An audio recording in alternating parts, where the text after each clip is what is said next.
Want to go deeper with Lobbing Scorchers? You know, scratch under the surface, get down even dirtier than we already get? Become a YouTube member. Sometimes things just get a little too spicy, a little too weird, and a little too loose for the general public. And you know, the people to see that are YouTube members. We're talking about exclusive bonus videos, the podcast after show, exclusive written content, and little bits and pieces of information before the unwashed masses know about it. As a member, you not only get access to all of this amazing content, you get a badge next to your name and a slew of amazing emotes to use, not only in our live stream chat, but also in our comments section. And yes, we do have an emote for Jesus Ferreira, Go Snack, and Paul Rothrock. This is the best way to help keep us independent and keep us building out this crazy YouTube brand that we call Lobbing Scorchers. Hit the join button down below or hit the link in the top of our description if you're on mobile to join the ranks and become a Lobbing Scorchers YouTube member. Good evening, everybody. Welcome in to your post-game live for Matchday 29. The Seattle Sounders just took a 1-0 L to Minnesota United at Allianz Field. The 10-game unbeaten streak is no more. The red-hot goal-scoring run of 26 goals in 8 games was not extended. And Minnesota sweeps the season series. They won both games against the Sounders this year. And Seattle also does not pick up any ground on them in the race for a top 4 spot in the Western Conference. That they could have closed some ground tonight. They were 3 points off Minnesota's pace, so they could have gone into a tie with them. Instead, they stay on 41 points. It was Noah, this was more of what like an MLS road game is usually like, Correct. The 4-0 at LA was euphoric. It was incredible. This is normally how it goes on the road, kind of a grind it out, pulling teeth type of game. And Seattle could never score on the Loons. So I guess, how are you feeling at first? And then I'll give more of my takes. How are you doing, Noah? Yeah. I mean, maybe this will illustrate it. No, I'm going to wait to do this bit. But like, it just felt frustrating, I think, over anything. Like, everyone just looked exhausted. I felt exhausted watching this match. And you let Minnesota do exactly what they do, which is troll for set pieces and convert off set pieces. You let them play their game, and that is exactly what you get. They have ruined our beautiful game. They've ruined killed our soccer. Beautiful game. They killed soccer. Minnesota United has killed soccer. Eric Ramsey, you're a terrorist. We're going to be talking about the L. We're going to take some calls later. We're also going to fire up the press conference in a minute here. So we'll just we'll riff until the pressers start. Should be any minute.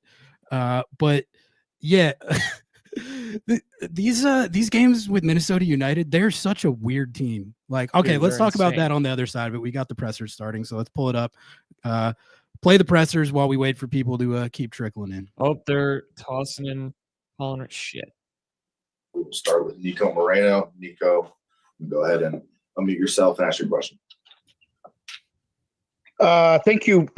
Obviously a adverse result today. I wanted to just hear from both you guys of what didn't quite work. It seemed like you guys had control of the game for the majority of it. But what didn't quite work in terms of getting you guys maybe better and more concrete options in front of goal? I think we had a lot of half chances where we had the ball out wide. When it's a cross that gets cleared, or this is looking like we're broadcasting from Long Acres right now. Up with a clear-cut chance on goal, and I think that's something we've been doing really well in the last few games. But I think we just weren't able to get as many clear looks on goal as we have in the past. I think that kept them in the game throughout the periods that we were doing well, and then eventually when they got a moment, then they were able to sit back and just absorb everything. Yeah, I'd say, tough place to play. credit to them. They have a very clear identity, and they played to that. They played to their strengths tonight. Thought we, especially at the first half, controlled a lot of the possession. I don't think we got numbers behind the line as much as we would have liked, and in the right spots at times. And kind of in those critical final third moments, we didn't have that one extra bit of quality to get the first goal. Like we'd said, created some half chances, and then on the goal, I'll be the first to put my hand up. I've got to get tighter to Pereira there on his left foot and make it harder for him, and we've got to step the line quicker. But, credit to him for making a play there. I think that was their only really clear chance of the game, and they put it away. But yeah, I think we had really good stretches of the game. Credit to the subs who came on and, created some opportunities at the end there. St. Clair made some good saves, but yeah, tough one. Jeremiah O'Shan, go ahead. Yeah, I guess this maybe is more for Paul. You guys have been playing pretty well, 10 games unbeaten. It almost seemed like you guys could put anyone on the field and still get a result. You rotated a little bit in this one. Does this do anything to diminish the confidence in the group, or is this, or how do you move forward? Yeah, I think I don't think our confidence drops after this. I think it's a good reminder for us. That's a good team. They're third in the league, and we're bummed to drop. That's a 6-point swing tonight. We just spoke in the locker room about putting this game behind us as quickly as we can. I think in each game each play is the most important when you're in it, and then when it's behind you, it's behind you. And now the focus is on Puebla. But I think we're still rolling, and Leagues Cup's obviously going to be a huge game, chance of winning a trophy. But yeah, just going back to game by game and sticking to what we know. I think it's still working. We had great stretches of the game with possession and whatnot. And we played our style tonight, but sometimes that's what happens. Jada Evans. Thanks. Reed, with you guys just kind of going against their defense and that line, you guys were trying to weave in there and get some opportunities. Can you talk a little bit about, about the challenges of facing that defensive line? Yeah, I think that's a big part of their identity is they have a very solid back line of five.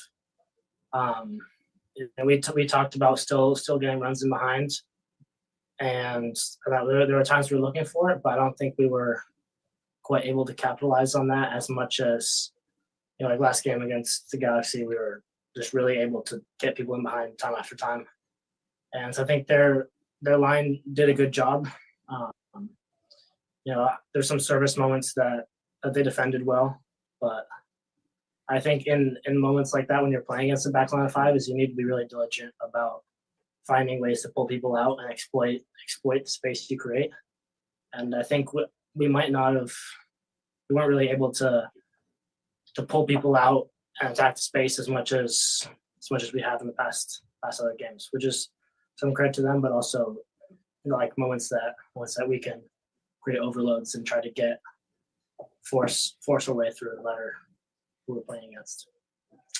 And then this could be for either of y'all, but this was, like you, Paul, were saying, like it was a important game. You guys could have matched them on points and standings, getting this close to the end of the season. Could you feel that from them too, that it was important to get this? And then also, this is the first time that they've swept y'all in the regular season. So did you get that impression from them too, that it mattered? Yeah, for sure. It was a good atmosphere tonight. Especially like on set piece moments, the crowd was really engaged and they played to that advantage. I thought really frustrated us with how much time they just took to delay the game. So, yeah, I mean, I think St. Clair took 45 seconds every time he had a goal kick, and you know, they played the clock well in some of those moments. I thought we handled it well in the first half. We recognized the times to keep possession, when to go forward, and you know, I thought we kind of had the upper hand after the first 45. But yeah, I mean, they knew what was on the line. We knew what was on the line. I think we'll see them again in postseason. And yeah, we always talk about trying to win the series, and we couldn't do that tonight. But you know, I'm sure we're going to see them again. And I'll take Sounders every time in the postseason. Clip All that. right, we'll go to Felipe Miqueda next. Felipe, go ahead and ask your question. Thank you. La pregunta es para Reed. Reed, en tu opinión, ¿qué fue lo que le sucedió al equipo de Seattle Sounders en este encuentro que no tuvo urgencia de anotar, sino hasta que se vio abajo en el marcador? Pues, ¿podrías repetirlo otra vez, por favor? Sí, en tu opinión, ¿qué fue lo que le faltó a Seattle Sounders para Reed Baker poderse meter al Whiting. encuentro, para poder ganar el encuentro?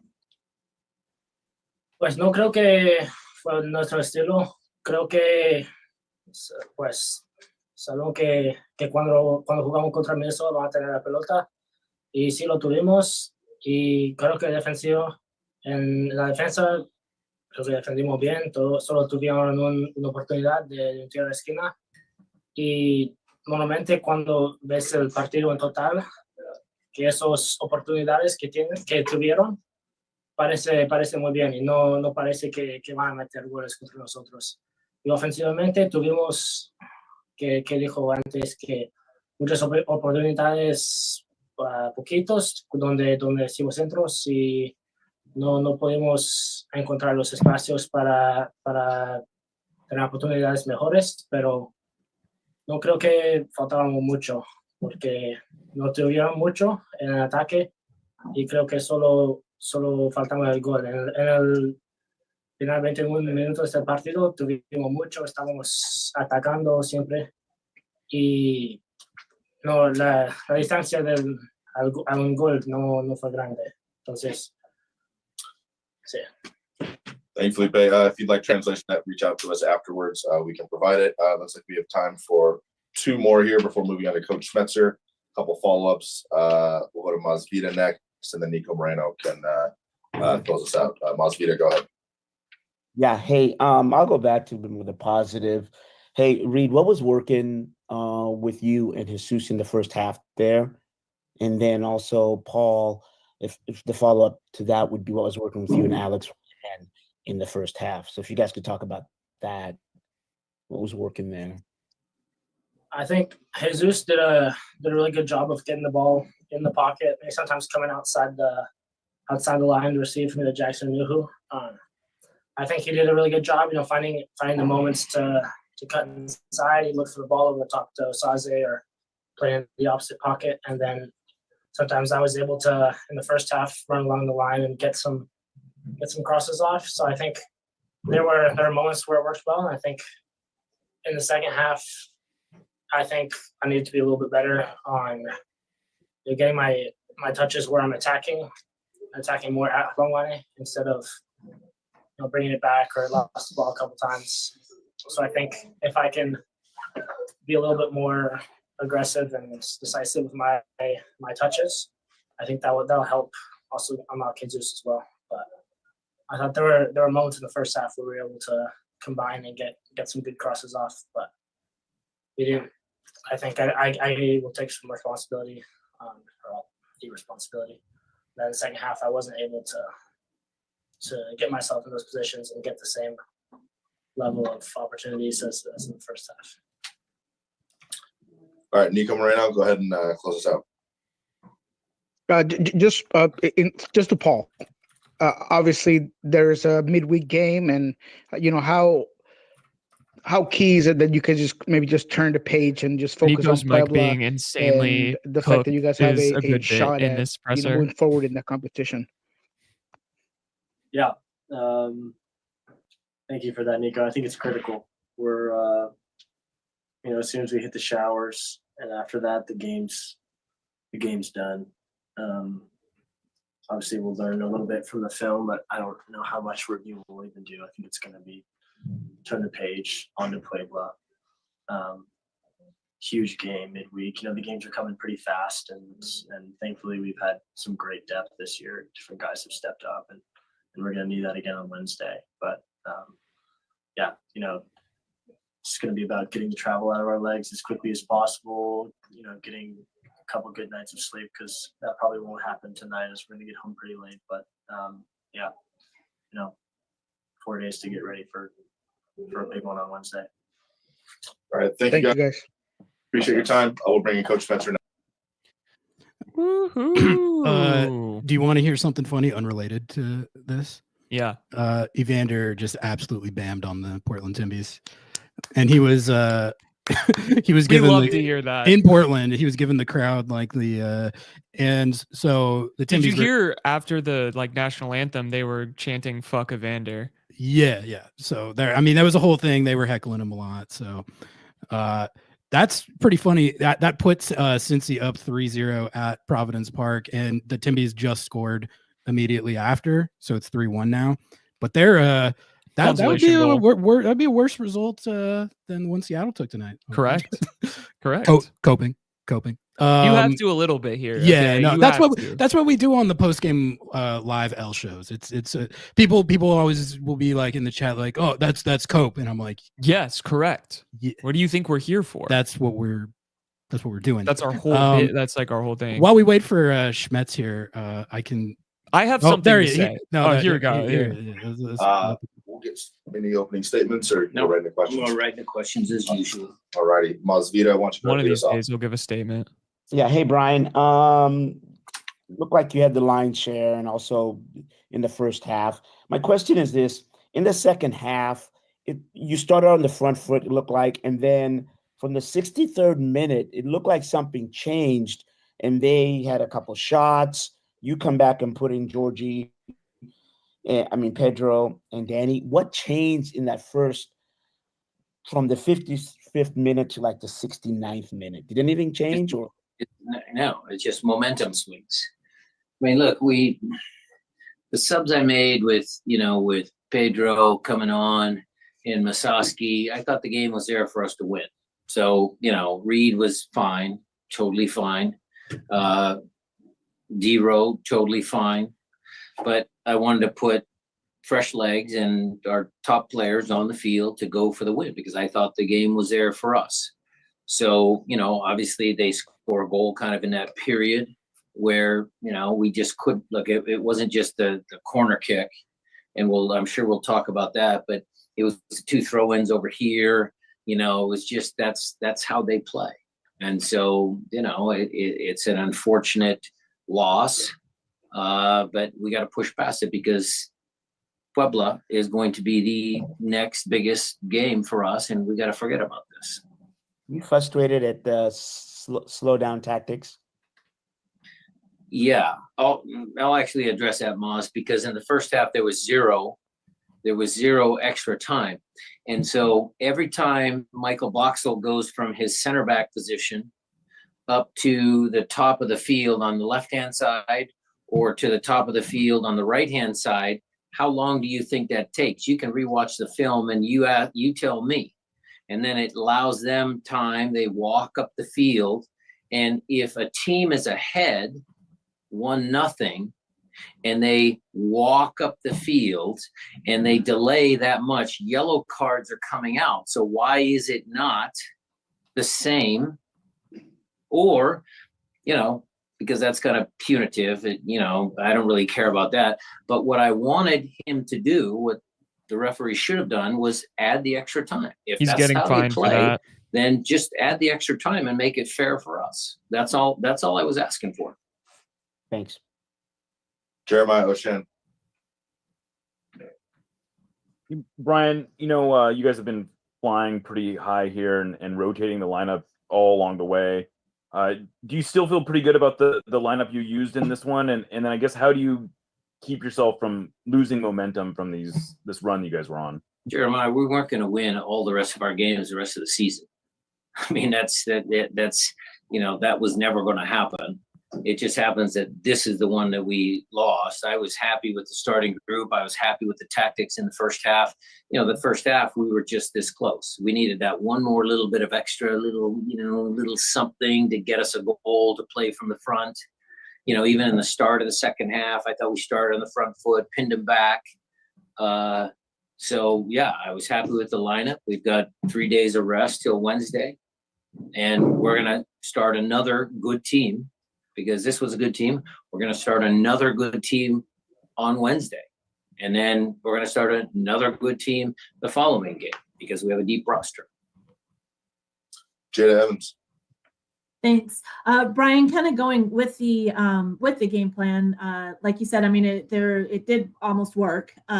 With what Osorio had, is it a matter of a little bit of technique or veteran, experience to get some of those headers? Because he seemed like he was right there with a couple of them, and those could have gone in. But yeah, I mean, when you kind of look at those or think about that.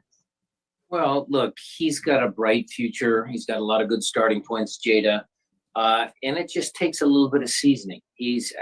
How many MLS minutes does that kid actually have? How many professional minutes with us at the first team level does that kid have? So you have to always take that into consideration. I think, number one, the kid puts the work in. I was pleased with the defending effort. He chased guys down. He pressed in the right moments. The front three, Jesus, Osaze, and Paul did a good job pinning Minnesota back at times. So I can't complain about those things, which are non-negotiables. And, the goals are going to come for him, the headers, the timing, all that sort of stuff. That's going to come. And then my second thing was with Minnesota, like sports are cyclical. So this is the first time that they've swept you. Do you feel things? Yeah. Do you feel a shift though? I mean, you've been in this position with other clubs and gotten your final win or whatever. So do you feel that there's a shift with Minnesota? Jada, I chuckled because, what I brought up in my pregame speech was the last time we were here, we won 3-2. And it was a good game. Jackson had a really good header. Jordan scored on a transition moment when we were defending high up the field. And then Albert on a second action of a set piece. And I told the team, I said, look, you guys should have confidence coming in here because we can play against this team. And again, I think they did a great job. I mean, they did in a lot of moments, except for that one critical moment where it's life or death inside the penalty box. And, we take a goal on a set piece, which, that's their strength. And, in that moment, we, needed. Oh, sorry. Come on. Hold on. What is this guy doing? Brian, it's always hard to lose with a team when you had this many winning games, but at the same time, the team didn't have the urgency to score until I think it's their the camera. team was on there in the scoreboard. What can you tell me about that? I disagree with that 100%. I think that they play a different style. So you're used to us attacking, but against opponents like this, you can't rush things. You can't force things. That's what they want you to do. They want you to rush. They want you to force passes so that they can go in transition. So I thought our game plan in the first half was excellent. We had the majority of the possession. Our expected goals totals were there. The only thing was missing was ended by host. Oh, hold on. I got it back on another tab. We're good. I just the game. So I would disagree with you. Nico Moreno. Thank you. Brian, I just wanted to know, it seems like you're pretty happy with Reed's performance today, but what was it about what Reed provided for you today that seemed like the right option to go there at the starting spot at the left wing? And was holding Pedro back, did it have anything to do with the tendinitis you kind of mentioned earlier this week, or was it just injured again? The Puebla game midweek? look, Nico, it's rotation. I mean, I can't play Pedro every game. Other guys have to step up. Reed was good. He did his job. I have to rotate the team in some way, shape, or form. Look, it got a little trickier because, we lost Kent, we lost Albert. We're down a couple guys.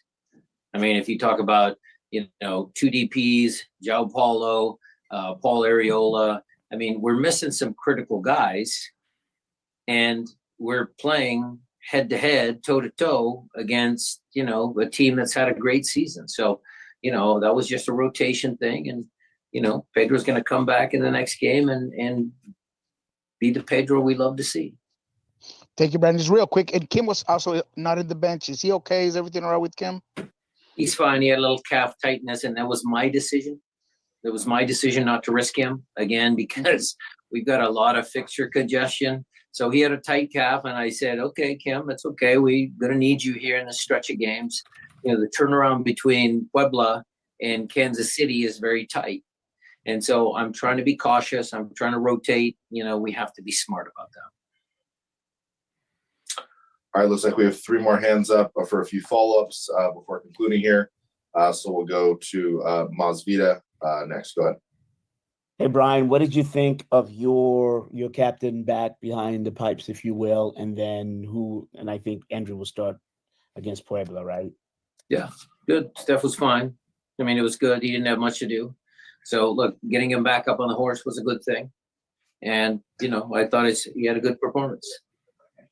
When you say you needed that extra something, was that an extra man in the box? Didn't seem like when you went the other side, you had as many people runners. I know it's early and you haven't looked at the film, but yeah, I mean, I'd have to look at the film, Maz, but having numbers in the box is one thing, but where they're spaced is another. So you can't have 3 guys in one area and leave a space out here.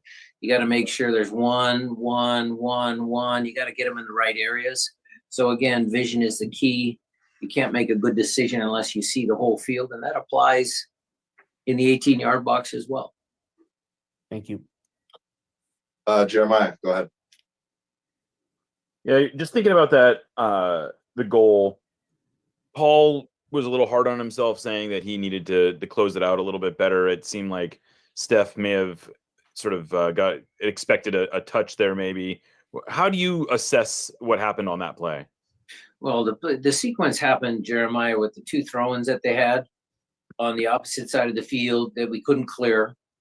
And then the corner kick came. And then on the corner kick itself, we were set up properly. But, Paul's got to go out, and he knows the guy's left-footed. So you always want to make the team play one more pass. And so if Paul takes a better angle, he either blocks a shot or he makes the ball go back to the next guy, which allowed our next defender to go put pressure on that guy or Paul if it's close enough. And so you always want to make teams make one more pass. Then if you watch that film closely, Obed was actually held. That's what they were checking on the film. So the center forward was holding Obed, and that's what kept him on side. And so Obed, what he needed to do was just somehow release and get up with the rest of the line, and then they would have had 3 guys offside. And so that in turn compounds Steph coming out for the ball because, there's guys right in front of him. And so the whole play, look, I would say you probably have to give them some credit because that's who they are, but we could have done better in that moment for sure. All right, Jada, you can close this out. Oh, okay. Yeah, that was one of my questions. Well, I guess maybe just what you were saying or what did you kind of say to the team afterward, and what was did they take it very hard? I guess No, like you said, you're no. not going to win everything, but Jada, what I told him thank you for saying that last bit right there, and sorry if I cut you off. That's exactly what I told him. I said, we've got to, we're not going to win every game from here out to the rest of the season, and we have to push past this pretty quick. I want them to get the physical recovery right now. And when we come back to Seattle, they're going to do absolute physical recovery when they come in on Monday. But we actually have to push past this mentally, because the next game is a different tournament and it's a different opponent. And so I'm not going to sit there and dwell. We're not going to watch a ton of film about this game. We're going to actually focus on, Puebla. They've got a new coach. They fired their coach. So, who are they going to play? All of those sorts of things. But I really want the team to kind of push past this, learn from our mistakes and learn where we can do better. Of course, we have the same process that we always do to review, but the review might be a little shorter this time because we want to really focus on the game on Wednesday. And this might be silly, but does it matter at all as far as not being able to get a goal? I mean, obviously there is the loss, but it's been a minute since you guys have even not scored. So does that factor into this? Well, no, again, we'll watch the tape, Jada, but I thought, our expected goals was pretty close to 2. I think we had some good chances. I don't know how Jackson doesn't get that. I don't know how Alex's shot doesn't, somehow find the back of the net. Pedro came on and had some dangerous chances. Georgie had some good movements. I think our attacking was still pretty good. It just, this game, it wasn't to be. Thank you, everybody. Thank you, Coach. Appreciate your time. Thank you. Thanks, Coach. He ended that one for you. No way he just XG merchanted. That's crazy. It's a very normal thing that coaches look at, unfortunately. No, but like he's the guy who literally will be like, yeah, I don't really take much from statistics. Like I hear him, he dropped Schmetz is an XG guy. He likes all right. I've got a bit. I have to do a bit here, Ari. Can I do my bit? Go for it. Do your bit and then we'll riff on this game a little more. Yeah, so this was wonderful by the Minnesota United Loons. The style of soccer that they have figured out how to play, something that I have literally never seen before in my entire life. And frankly, Eric Ramsey, he's convinced me. He's convinced me, Ari. He's changed my mind about soccer. It's Loons time, baby. It's Loons time. It's Loons era, all right?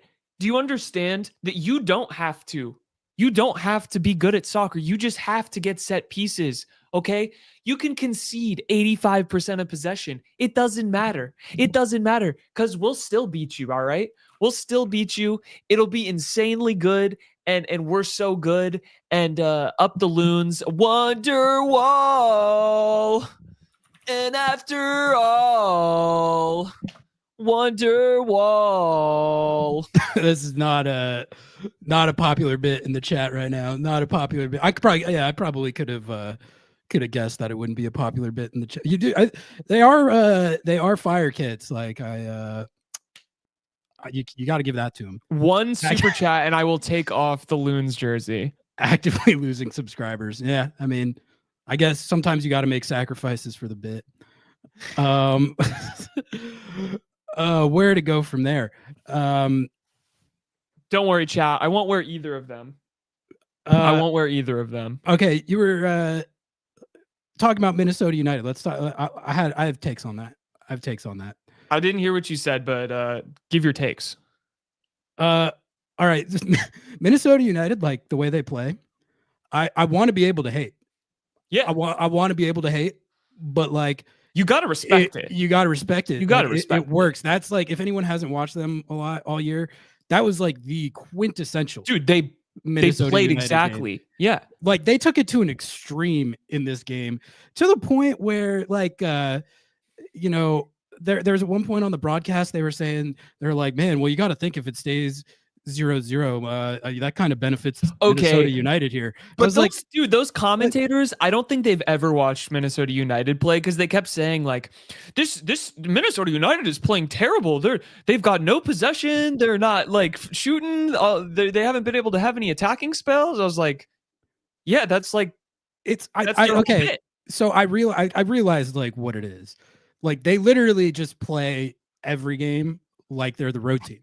Like those tactics are phenomenal, like for a road game, but like they do it at home. The commentators were saying they never play like this, which is like hilarious. They've clearly never watched the Loons. That's absolutely what they do every single week. Which, you know, like I said, I would talk shit on it, but like it works. They've been winning games with it all season, and they beat Seattle with it twice. So, you know, who am I to question it? I guess. Puebla, take notes. Like, I think so. People in chat were also taking issue with a couple of the things that Schmetz said. Number one, that, you know, that he said they weren't gonna win every single game from now until the end of the season, which unfortunately, here comes the reality police over here. Unfortunately, that is true. Like, they are 10 games. How dare you? Like, how dare you be real and honest and not like insane, Ari? Don't you know that this is the deepest team in MLS history? They should be winning every game 8-0. And the fact that you would even suggest to me right now that is not what would happen, you're a fake fan. You're a sellout. Craig Weibel probably paid you. Craig Weibel probably paid you $100,000 to say that instead of signing Noah Ohio. Yeah, I mean, yeah, shilling over here, shilling like a villain. But like, yeah, they were going to take an L at some point. You know, they were 10 unbeaten. It was a good run. Shout out to the 10 unbeaten. But I think this, I don't want to downplay. Like, this is a tilting L. This is a tilting L because I actually, the other thing people were taking issue with was when Schmetz said he felt like they executed the game plan well in the first half. I thought the exact same thing. I thought that the game plan actually was the right idea, at least when you're playing a team like this. The way that they slowed it down like that and weren't, like he was saying, playing into what they prey on is if you get impatient and undisciplined.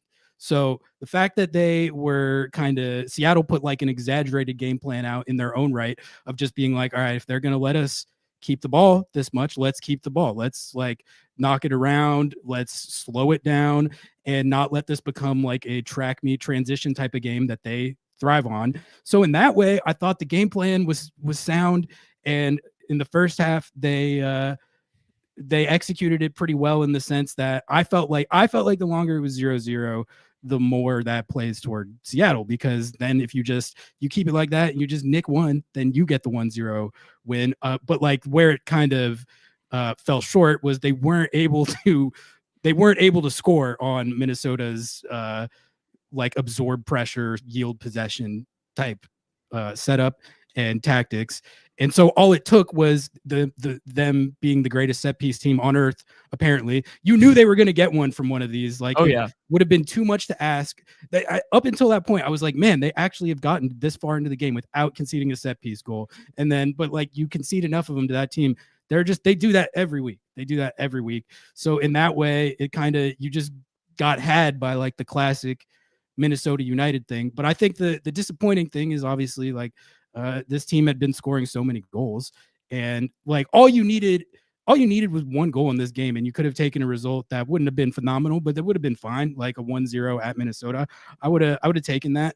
And then the other thing people were taking issue with as far as like his lineup choices, I mean, I was glad that he rotated to the extent that he did. Obviously, the double pivot's never going to get a single minute of We have rest, to talk about that. But like as far as not starting De La Vega, I was okay with that.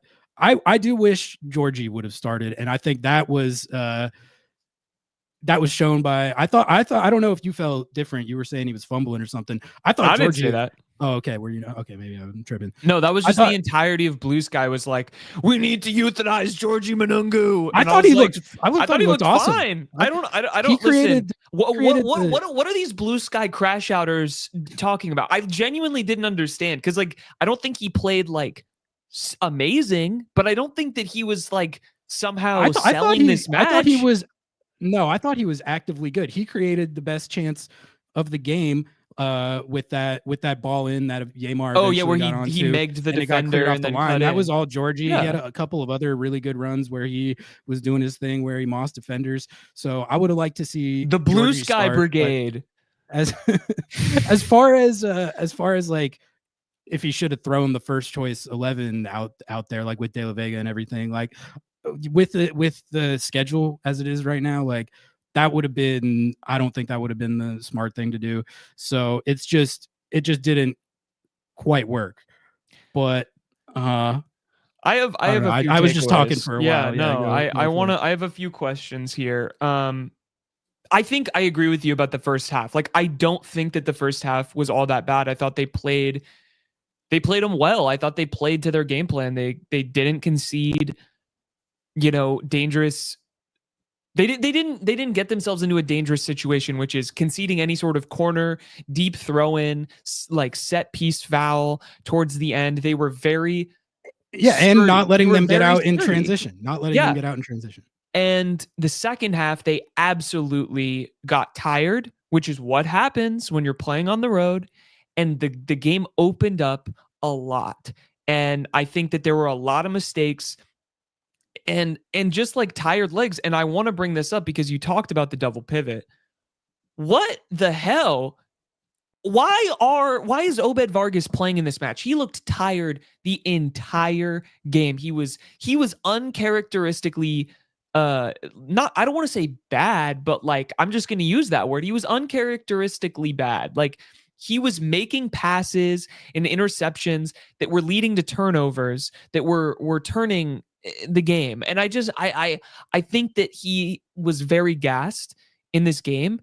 And it's like, yeah, he's in like third string star brings up here. It's okay because he's going to play another game in 3 days. So it's like, why can we not see any rotation at this double pivot? Why did both of these players play the entire match?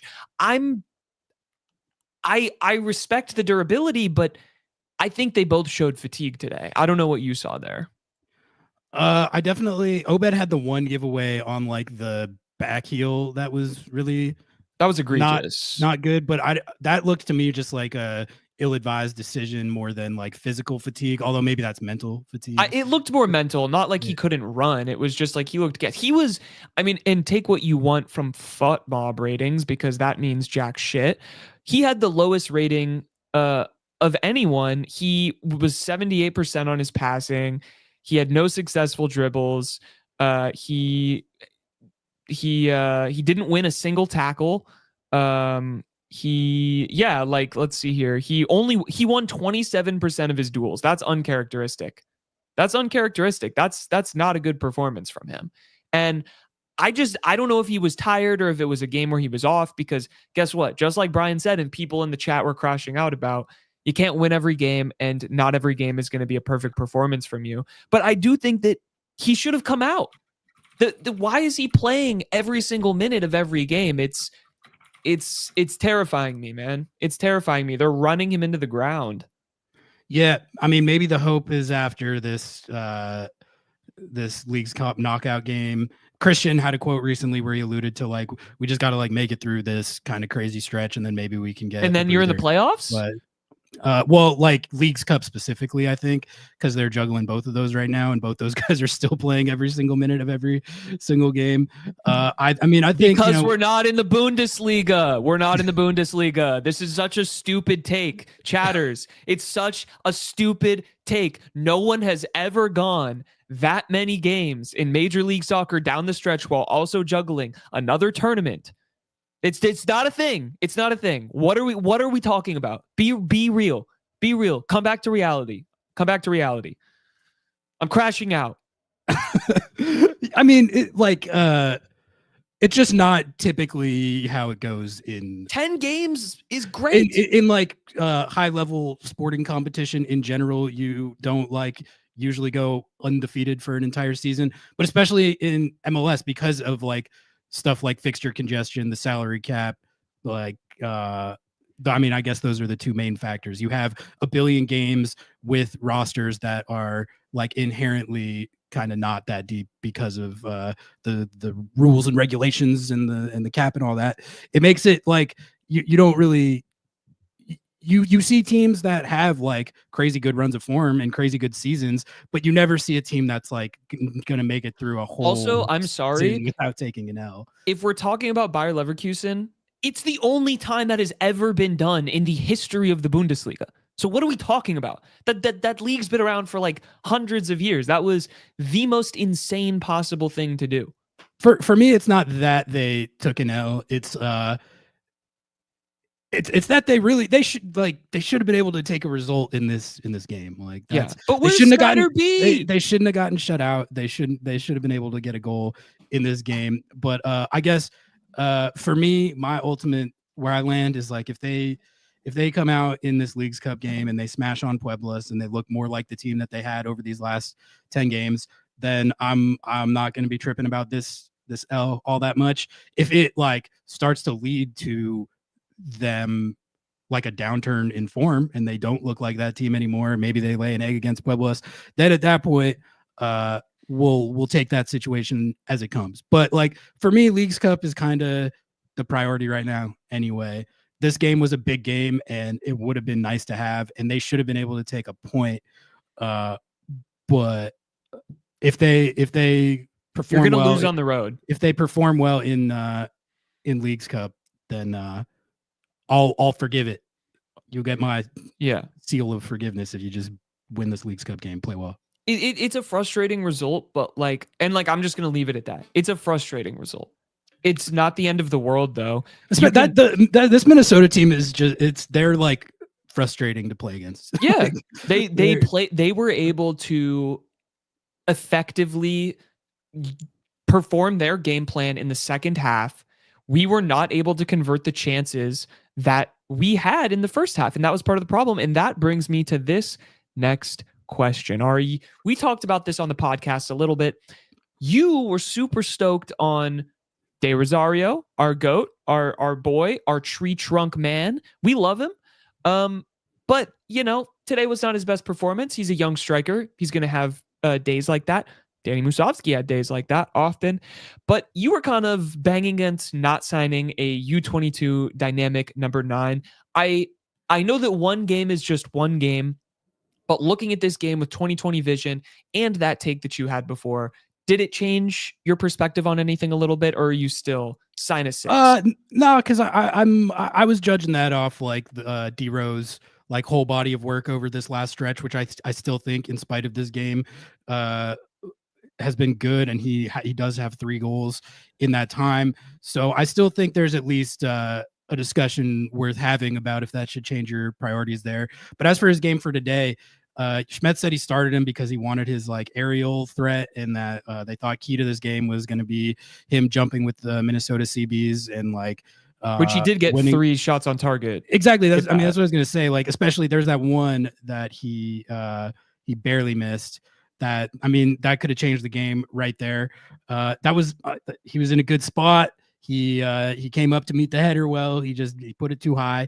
So yeah, he was not he didn't get a goal, so it wasn't as good as his appearances lately. But with the fixture congestion and need to rotate and stuff, and the fact that Schmetz felt like that he was best suited for the game plan and the opponent and stuff, didn't mind starting him. And it's frustrating because it felt like he was close at least twice, and really like that one in a road game like this against a upper tier opponent, especially one of this style, you're probably only going to have like 2-3 chances, like really good clear chances in a given game like that as the road team. So if you don't take those, if you barely miss them like they did on a couple of those, then you can end up taking the L, and that's what happened.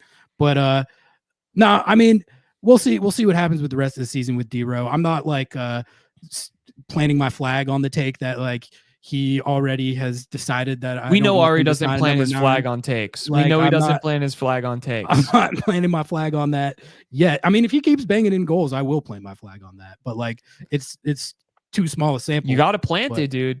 Plant it. My take on it is less so a negative on De Rosario. I think that to the point that they made the game plan so that he could be an aerial threat, I think that worked. But I do think, and I stick with what I said on the podcast, is having the ability to bring in a dynamic striker in a time like this where the way that you were looking, it just wasn't working. Danny Musovski didn't do anything. He didn't do anything. And that's not his fault necessarily. That's just they couldn't really get the ball to him. in a position where it mattered. And so De Rosario, Danny Musovsky playing a very similar style of game. If you're able to bring in that dynamic number 9, that's awesome. That gives you a different type of look to kind of get you out of a jam potentially in a situation like this where you have a team that's trolling you. Literally, this team wasn't just like, where people are trying to troll a draw. This team was trolls. Minnesota United is They're doing troll. a bit. They're doing a bit. They're Yeah. doing a bit constantly. It's awesome. And it works. It works. And it works. Not hating. Can't hate. Can't hate on the bit. They just works. took a dub off it. So I will say, like like imagine if Seattle played like that at home, dude. We would not be like we would have killed soccer, which we did famously. So pronounced, which, again, like they are up near the top of the West this year playing like that. So, go with what works. Maybe Eric Ramsey's the guru and has figured that out, but it was it definitely made this game pretty frustrating to watch. And it all, even down to like the time wasting tactics to sit on the 1-0. Like, dude, Brian's getting fined for that. That is a CONCACAF road team tactic. Like, usually MLS teams try and get on top of you in the first 20 minutes of the game at home, and they just don't. Like, they say, do you want the ball? Here, take it. We don't give a shit. Yeah. You're not going to score on us. So knock it around, have fun. We're going to get one set piece opportunity. We're going to win the game. And then they do. Yeah, I'm interested to see how it plays in the playoffs, because especially over a two-leg series, or 3 legs just or whatever, against the best teams, you have to play a lot of games against the best teams. I mean, it worked against Seattle, and this essentially would be we would play, if we were to play them right now, we would play in Minnesota, and it would be it wouldn't be as rotated of a lineup as it is now. But that said, that's that. Yeah. I had another one here. Did you see Pedro de la Vega has a little tendonitis? Oh, I mean, yeah, Schmetz talked about that at training this week. I mean, is he beating the case? Is he beating the injury-prone allegations? I mean, until he messes time with it, I'm not going to put that on him. But it's not what you want necessarily. No, you don't want that. But I don't want that. If he's playing through it and still being effective, which I don't think he was tonight. I mean, he almost scored. So, I mean, I know that was like a distance shot. That's another thing is like, that's all he's done. He's cooking on those outside the box bangers, bro. The thing is, like, when he takes those, I don't even dismiss it as low percentage, because like that they're not that low. It's a medium percentage. He almost made Dane St. Clair made 2 crazy saves at the end, and then they also had a guy clear one off the line. And I mean, you can laugh at Schmetz bringing up the XG, that's fine, but like, I think based on the chances that they generated, like, they played well enough to get a goal, which they didn't score one. So I know that, but like, it's not like they didn't have their chances in this game. The chances were there, but they got. It does pay to have a good goalkeeper, which I did want to ask you about. I saw a lot of comments in the chat saying, slam Andy T back in there. Where's Andy T? Bring him back. Fry, retire, X, Y, and Z. Where are you sitting on this? Because it did look like a bit of a goalkeeping blunder, perhaps, on the goal. It was weird. It But looked like he did this 5-star formation. Yeah. I don't know what that was. It looked like he like lost the ball in his sight line entirely, or like, I don't know if he's anticipating like a touch that never happened or something. That was unfortunate, without a doubt. I don't know. I'm a little torn on it, I guess, because Andy T has been doing great, and he's been like, they've been in a rhythm with him playing all Leagues Cup. But like when we had these regular games, when we've had these discussions in the past, Fry always seems to come up with one of those games where he like saves the team and saves the game and stuff like that. And for me, I'm just so used to like I trust Fry in a big game over pretty much anyone, and I still feel that way even if he let one get by him tonight in unfortunate fashion. There's a discussion because of how Andy T has been playing, and then that goal tonight. I'm always willing to push the Andy T agenda, as you know, but I do want to give Fry a little bit of credit. It's his first game back. You know, like he was out for a minute with a I mean, that's like, you know, undoubtedly you're not as confident, you're not as ready. I think maybe they should have waited to start him at home, given him another week to rest. But you do have to get him back in there. Yeah, exactly. How do you make that decision? But you were about to have basically a 3-game home stretch where you could have played him and gotten Andy T ready for this midweek game. But I also understand you're like, we want to give Andy T it's a doomed if you do, doomed if you don't. Because what if Andy T lets 1 in? What if he lets 2 in? What if he lets, it's like, it's a classic goalkeeping situation where I think that, like he did make a blunder, but the lack of ability to finish the chances that the Sounders had at the end of the day, that's what it comes down to. Because something you alluded to and even said was, you always knew they were going to get 1 off a set piece. You always knew. It never fails. It never fails. What they do. I don't know. I'll go back there. I can't remember the last time I watched highlights of a Loons game and they didn't have at least 1 off a set piece. It's just it's like clockwork. I've never seen an MLS team that plays like they do. It's very it's just such like a unique style that it presents like a whole kind of different set of variables to game plan for than your average MLS team, especially one that's like this high up on the table. They do what they do very well. So Seattle got burned by it this season. They got swept by the Loons, man. So they got swept by the Loons. I think can I cope? Let's cope. All right. You cope while I piss because I have to use the bathroom here. I drank this entire thing of tea. Chat. I'm gonna you time me. Okay, ready? I guess my cope is that I don't want to let this L necessarily overshadow what's been a fantastic 10 game unbeaten run where they've been scoring goals at a historic rate for the club. That was all still good footy, and that was all still encouraging stuff.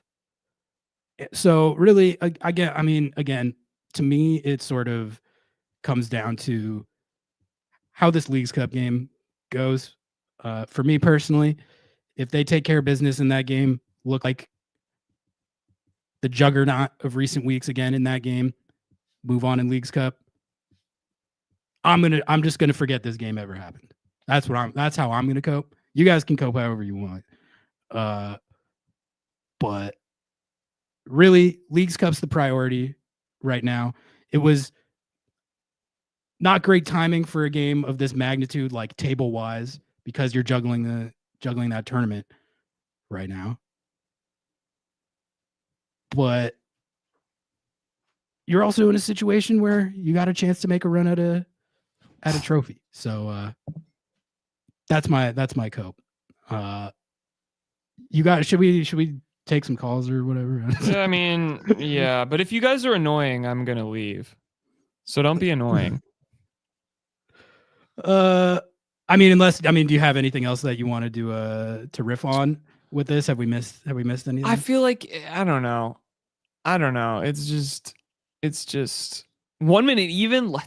I think like I don't have anything else to say. We've been flying so high the last few weeks that a game like this definitely feels like a letdown. This is life on the road in MLS. Sometimes these are tight games, they're competitive games, they're decided on the margins. Sometimes you're on the wrong side of that. So that is life to an extent. You were not going to make it, unfortunately, through the rest of this season without losing a game. So that's yeah. Someone's gonna bring that up. Someone's gonna bring that up. We haven't had an L. We haven't had an L in 10 games. It's like any L. It comes down to how you respond. Like we had hella L's earlier in the season, and no one was saying shit. Yeah, they were. We were too. Our last 10 of these shows in a row without an L. Listen, I get it. The last L we took was against Pella Saint-Germain. And so now you have to lose against the Loons. Those felt like those. Honestly, I was vibing so hard after those games that those felt like dub shows. Exactly. So I get it. I get it. Are we tossing the link in there?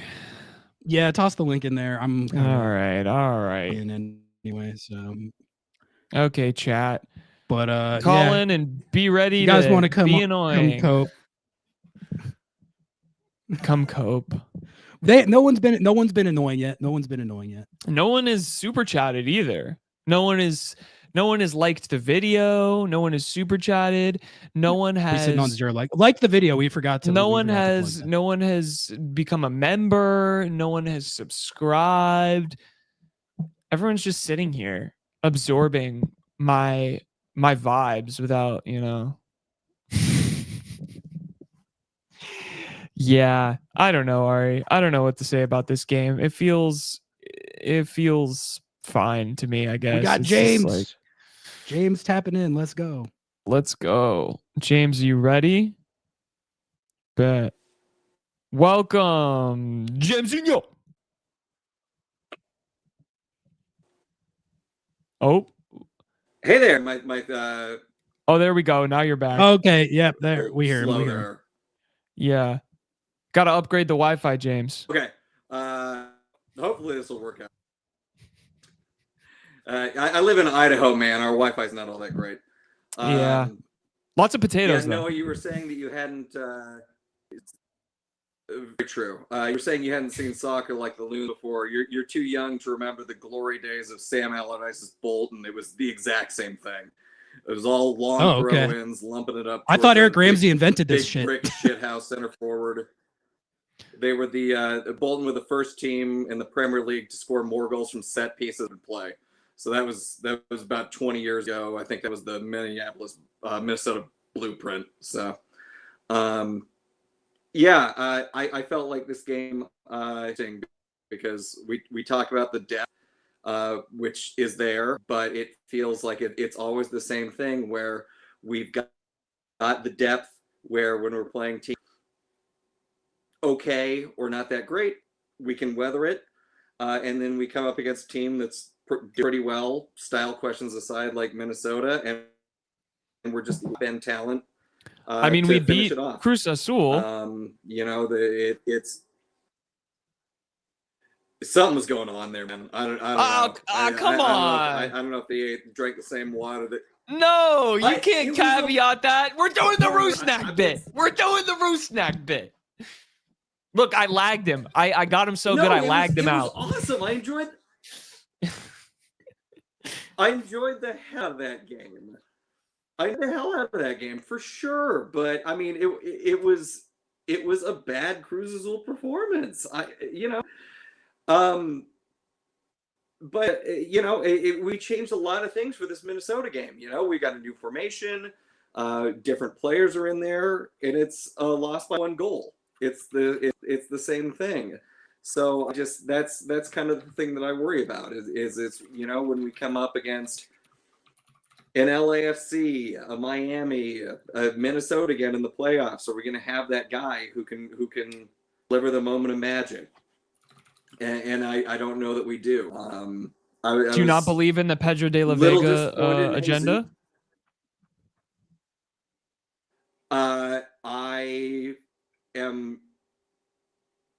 I've been so impressed with what he's done the last few weeks. It's always can he fit, that's a question, I think. The Thomas thing, I think Schmetzer's just too wedded to his veterans. I didn't think Thomas did anything to deserve to be dropped. Fry's 39 years old now. His contract's up at the end of the season. If Thomas is going to be the guy, he thinks it's possible, especially when he was playing pretty well. So I didn't like that. I agree with the double pivot.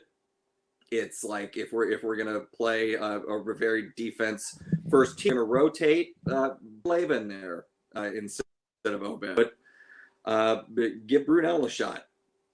It ended up it wouldn't have mattered. So, and I was a little disappointed in Luce because I thought that LA, he end up on the score sheet for goals or assists, but I thought he played well. I really liked his hustle. I think that was a huge improvement. And then this one, I was kind of looking at this game like, I think the problem we had with Minnesota in the last game was that whatever you think about Rusnak, his strength is not breaking down pack defenses. So I was really hoping Ferreira was going to step up, show that was something he could do, because this is his preferred position. And that just didn't quite happen either. Still questions when we end up in games against the top teams in MLS, but shit happens. Smith was right. Game. Yeah.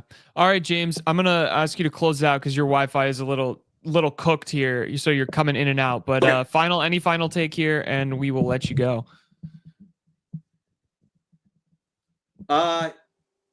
If I disagree with your takes on Craig Weibel. I understand that he's short on money, but there's a lot of stuff that he's doing wrong. This isn't a bait and switch like it was with Lagerwey, where he came in when we had money and went away. Weibel knew what he was getting into. He's not making the most out of what he knew he had. He's signing the guys like the Gustav Svenssons, even on those lower budget kind of things. He's chasing the wrong kind of YouTube 22 players. So if he comes out of this fourth consecutive transfer window, no signings, it's time for him to go, and there's no question about it.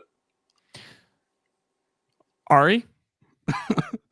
I mean, I guess I'll just repeat my perspective on it, which is that, like, I see what you're saying, and everyone's entitled to, rate Weibel how they want. I don't think the idea that he's like super terrible and deserves to be fired matches up with the results that we've seen on the field this season. I think an incompetent GM who's doing a terrible job, you would see that reflected more in what the team's record is and what their points per game is and how like they're actually performing. And then when I look at how the team's performed recently, like I think it's demonstrated that it's like a very strong roster. Like they were able to withstand a ton of injuries and still have a stretch of 10 games where they racked over, like, I mean, it was 26-8, I think probably closer to 30 or over 30 for those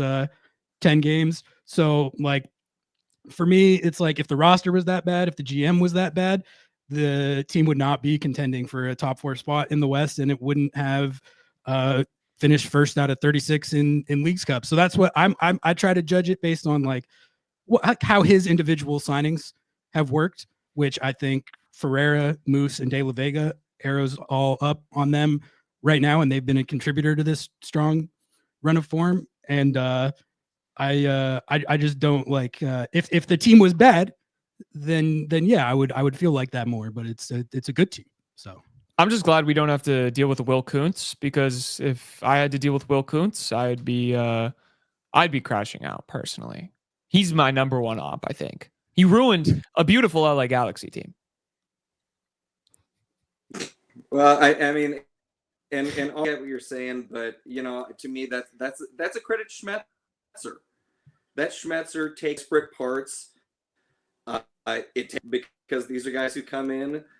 They don't. In the case of De La Vega, Musovski, even Rusnak when he first came in, these are guys who don't contribute for 6 months or a year, or even a year and a half. In the case of the 3 guys I mentioned, that's just how good a manager Schmetzer is. To build on the pieces that he's still got from the previous regime, and he can eventually find a role for these people, and he can dig out those results. Imagine what he could do if he had a GM who was getting him U22s and international free agents. We talk about how, you said we need to rotate the double pivot more. We knew that JP was injured. We thought he was going to be injured more. Bring somebody in. Bring in a Gustav Svensson, a low fee, low salary foreign player to fill that role. So, anyway, I'll let you guys go. Thank you very much for taking my call. Thanks for calling in, James. We always love taking your calls, so we appreciate you calling in, boss. We'll see you soon. Righty.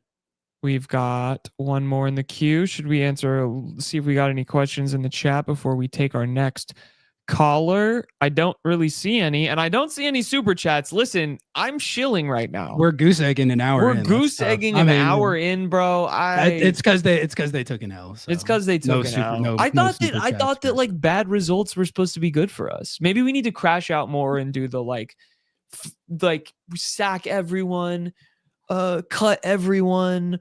Maybe that'll get us more super chats. I don't know how this game works, but Green Blue Tribe GBT, our resident crash outer in the chat today. How are we doing? Give us some takes here. I know you're going to be scorching because I saw you were all capsing in the chat here. So let her rip. Give us your opening statement. Manugo! Oh, Start Manugo! I actually like this take. I like. Here we go. Seriously, start him. Rock can't take anyone one-on-one. You see Manungu nutmegging people, step overs, and putting the best balls you've seen all game into the box. I keep saying this. If this guy starts, we would have won. And what is this with Fry? He looks like a fucking starfish. What is that? Bro, you have to save that. You have to save that. You have to start Manungu. It's so embarrassing. I don't even know what to do, man. It's so embarrassing. I don't know. It's the worst game I've ever seen. That's all I'll say. The worst game you've ever seen. I wouldn't say it was the worst game I've ever seen. I cover like all these games every week, so I've seen some really bad games. But I will also painful as the Port too against Portland. It was not great. I like your Georgie agenda though. I'll co-sign with you. Ari's been on the Georgie agenda. I've been on it, but like tonight, he didn't want to plant his flag. He doesn't plant his flag, but he's been on it. Tonight reinforced, I think that Georgie should be playing more. I agree with that because like he just brings like a kind of different element than any of the other wingers, and he's a handful to deal with, and he showed flat like the whole thing is like, oh, he's super physically talented and raw, but he doesn't have the end product yet. He showed some nice end product in the Santos Laguna game, so let him build on that. Yeah, like when he came on the game tonight, I thought it made a difference. There might be some split opinion on this, but I thought he was creating danger that had been sorely lacking throughout the game. I got a question. Split opinions on that. Yeah. Yeah. Do we think we see Georgie then midweek in this Puebla game? Yes, please. Oh my God, please. I need that.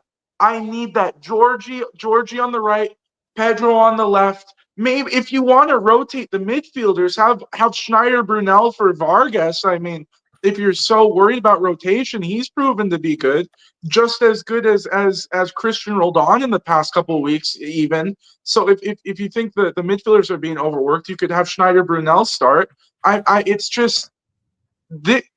don't disagree with needing rotation, but the rotation he did was so bad, in my opinion. It was the wrong rotation. If you know what I'm saying, you need to give the players that have been actually performing off the bench the start, like Manungu and Schneider Brunel, and you need to give the midfielders a rest because they've started practically every single game this season, and you'll get results, and especially if Georgie starts, man. My God, he needs to start against Puebla, or I'm running my fat ass and popping Brian in the nose. I swear to God. I swear to God. I will. Lumenfield security. I don't think Lumenfield security. We got a lively one. I don't think he's gonna start. But he's got to play at least 30. That is the danger. That should be written in stone. Yes, the danger he created. It's like nothing we've seen in that game. And the danger he creates in any match, even against teams that are actually good. It doesn't matter who he plays. You saw against PSG. He was cooking against PSG even. Like, what are we doing? You know who he's really good against? Who? LAFC 2. And every next pro team, because he looked like a god in that league. No, exactly. I will also say that all the media that was at training this week was saying that Georgie was just on one, like scoring bangers left and right. Looked like a leveled up player type stuff. So take it for what it's worth. Training ground is the training ground. De La Vega was a god on there for a while before he got going, but it does kind of tell me that like what the strides we're seeing on the field from him lately could actually be. It's not just like a flash in the pan kind of thing. It's like he's actually improving. So Yeah, and the last thing I want to get out there before I go, I'm a little bit worried about Brian Schmetzer's decisions. He seems to favor some players over others. Like Ryan Kent, for example, and I still have hope for him when he returns. I still, oh God, I still have that tiny bit of hope, that tiny bit of light that he'll be one of the best players in MLS when he returns. He needed to get a lot more starts than he did as well. Isn't that the whole reason when Paul Arriola went out injured, we needed someone, and we got Kent for that? Why don't we start him? He was so good with the amount of assists and the amount of the step overs, just as good as Manungu, in my opinion, almost. But for some reason, Schmetzer seems to favor Paul Rothrock over Manungu when in training, Manungu's doing better, and when he's on the field, he's even more dangerous. I just don't know about these decisions. You know what I'm saying? I mean, statistically speaking, Manungu isn't as dangerous as Paul Rothrock, but statistically, he's I the wouldn't best say dribbler. vibes either. But yeah, but dribbling, I can dribble all the way down the field and walk That's my dangerous. ass out the end line, and the ball goes to the goalkeeper. I don't think. I mean, for me, it's everyone knows that we're heavily pro Paul Rothrock. To me, Paul Rothrock has been one of the wide attackers on the team that's provided the most end product this season. So I mean, you did open the show calling him bad. So you do got to own that. You can't call him bad and then not call. Well, I'll let you repent right now. You can give a forgiveness for him, and then I'll hop on the Georgie train after you apologize to our God and our King, Paul Rothrock. I will apologize once he can take a defender on one-on-one. He's done that. Dude, Not have you like seen Georgie. his self-published highlight tape? He has a self-published YouTube highlight tape, bro. Go peep it on the Paul Rothrock YouTube channel and drop a like and drop a sub. Sub to Paul Rothrock. Yeah, but it's every time with Georgie, every single time Georgie does it, and it's perfect. You know what I'm saying? But do you remember when he was getting consistent starts, and then they figured him out, and then they just shut him down after it was like the second or third game? That was a little bit of a different era, though. This is I'm just saying. I've always been a Georgie doubter. So I've been not a doubter, but he needs a little bit more of his game. He needs to develop, which, to your point, playing minutes, you've got it. That's how you develop players. And that brings me to this super chat that we got from our one and own member, Baby Sea Orca. Baby Sea Orca asks, do we think Schmetz relies too much on the veterans? Fry, Nuhu, CR7. Are we worried Fry might be upset and depart the club in a way similar to Nico, Raul, etc.? I'll give my take on this first. I think oftentimes Schmetzer does have his favorite players. Every coach does. That's just the truth of it. That's bosses have their favorite employees. That's how it works. And you give people a lot of chances when you rate them. And that's kind of what a coach does. I think sometimes there is that trust innately in these players who he's seen play at a consistent level for a long period of time. So the joke colloquially around the fan base is get this player out of Brian's basement, which I think is fair to some degree. But when he does rotate and people don't play well, the fan base also freaks out and has a crash out because a player who hasn't gotten that many MLS minutes, De Rosario, doesn't convert. Okay, well, they're ready to throw him in the trash. So I think that it's a kind of a catch-22 as a manager where you do have your guys, you trust your guys. That's just how it works. And also I think Brian does a good job of playing the kids. I do. I think he does a good job of balancing that. I think there have been some times where he's let a few players play a little bit longer than he should have, and trusting that a younger player can come in. But that said, I don't know. I don't really know if I buy into that. The second part, do we think Fry would be upset with not playing and depart the club in an angry way, Nico, Raul, whatever. Brian Schmetzer has a special place in his heart for Stefan Frei. So maybe, I don't know, but I think that he also just wanted to get Frei back on a game and getting a game and getting some play, because at the end of the day, he is the goalkeeper number one right now, regardless of what you think about Andrew Thomas. That's just what his role is. And you want to have a healthy number one and a healthy number two, just in case something happens with Andrew Thomas. So that's my take and why I think he played him. I don't know what you guys think. Tribe, take it away. I was doing something else, so I wasn't paying attention. Oh, yeah, I think it's true. He does rely pretty heavily on his veterans. We have seen that with Rui Diaz in his later days when he was starting to fall off a bit. He used him quite a bit instead of some younger strikers that we had. But overall, our veterans always come through. But again, when you're right though, when you do have a favorite player, you always want to start them. I think Frei came in at the wrong time, but about him leaving in an angry way, I really don't see that happening. Frei is such a humble guy.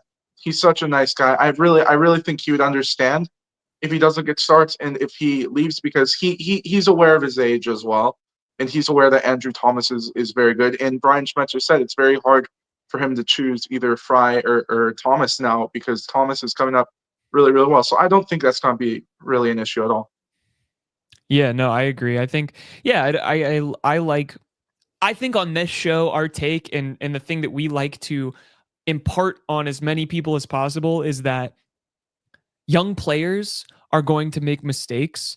And so when they do play, you got to be a little bit kind. You've got to be a little bit understanding, especially if they play in a different position. Like, I guess this brings me to my next question. I don't think Reed had the best game in the world tonight, but I thought it was interesting that he got to play out as a winger. Like that's something that I swear I've seen in this chat like 7 billion times. And then today I see a bunch of people in the chat like, oh, what the hell are they doing? Blah, blah, blah, blah, blah. So pick your poison, my friends. But was he really a winger, or was it more of like a back five with like? I think it was like probably a back five, but he got into the attack a lot more. I thought he played some great balls. He was definitely playing higher than like a traditional. Yeah. You know what I'm saying? I don't know. I enjoyed some of the way that he played in attack and brought kind of an interesting dynamic thing on that side. And very versatile player. He had a couple of balls in the box that were like pretty good. I don't know. That's my take, but people I definitely think RBW's last couple games there's been like a improvement in I think the whole thing with him this year has been like, you see the attacking gifts, you see the fun runs that he can make forward. He's got pretty good wide service, like he can send a cross in there. There've just been like instances where the like defensive positioning, he like maybe gets pulled out or makes the like wrong decision like on tracking or stuff like that. So like what I wanted to see from him is like the defensive side take a step. And I thought in what was the game before this one where he was whatever. No, I'm gonna forget it. I literally had it on the tip of my tongue. Anyway, it doesn't matter. Was it the Cholos game? Cholos. Yeah, he was. I thought in that game he looked a lot more sound defensively. So still got to build on it, but it's at least nice to see like an area of improvement that you see, and then see strides. And it was a different position. He was playing a different position in this match. And I guess that brings us to, GBT. You can chat GBT. You can give us your take on that too. But I also want to know from you what you thought about the change in formation a little bit. I don't like a back three. I really, really don't like a back three. But I do like it a bit better if the two midfielders sort of play as a wing back and then come to support the three in the back, especially against a very counter-attacking side like Minnesota United. And this season, Minnesota is just it's not fun to watch, man. It's terrible. It's a bit. They're doing a bit. I'll tell you, I very nearly broke a table watching that game. It was. We need a watch absolutely- along with Green Blue There were- Tribe. there were we just need, the- we need there- a watch yeah. along. There were just these like sequences of the game No. where like Seattle would just have the ball in their end, and like you like Seattle's like a pressing team. That team is not a pressing team. They just No. sit there. So like Jackson Reagan or whoever would just be sitting on the ball. Like, is anyone gonna do anything about this? And then it's like, Very no, slow. we literally are so committed to this that we're just gonna stand here. We're gonna It's stand very here slow. and not do anything, and you're not gonna be able to score on it. And they didn't. It's wild. It took one free kick, and that's what they've been doing all season. And like you guys say, it works. Third place, and I mean they've just opened up a bigger gap from third to fourth, and They're in second now. they're in second now. Mm-hmm. I kind of have investment in this not winning them a trophy. I think it's dishonorable footy. And it's like what I'm going to cling to is that they can do this in the regular season. They can bit their way to a top 2 seed. They're not going to win MLS Cup like that. No. There's no way, man. Absolutely no. If they do, I think you'll see all fans in MLS rating. Okay, but rating how the training awesome would field. it be if this shithouse club beat Messi in the final and just trolled Messi and the Barca boys to like the most frustrating 1-0 Loons like victory off of a Messi It's an own goal. kick. It's an own goal set Like, piece. come on, how funny would that be? And it's just Ustari making the dumbest like jump save ever, like missing the ball. That would literally feed generations. That would feed my own self for like years. That would be incredible. ESPN FC would go crazy on that one. I'll tell you that right now. I They would go would crazy on that one. Yeah. It'd be That incredible. would be the greatest game. Honestly, it's hilarious when it happens to other teams, but it was so painful tonight, man. That was so preventable, in my opinion. That was the most preventable loss we've really had this season. So I don't know what you guys think about that, but I think it was very preventable. I mean, it was definitely a game where they should have been able to take at least a point.